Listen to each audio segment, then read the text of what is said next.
Hey, one final note to all you kids about coming up and over the Rockies. Spoke a little too soon on that last one.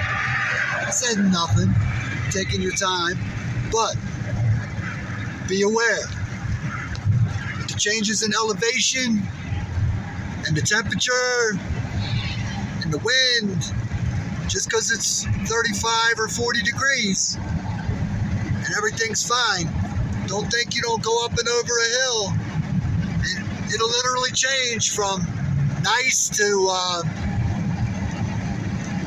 couple of raindrops, and next thing you know, 10 or 15 seconds later, it's snowing. And there's snow on the road.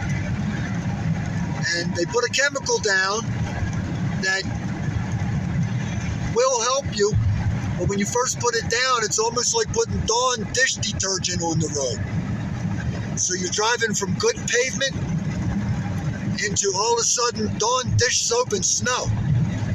So, yeah, just drive like you got sense. Do not take any of your cues from the way people in Colorado drive.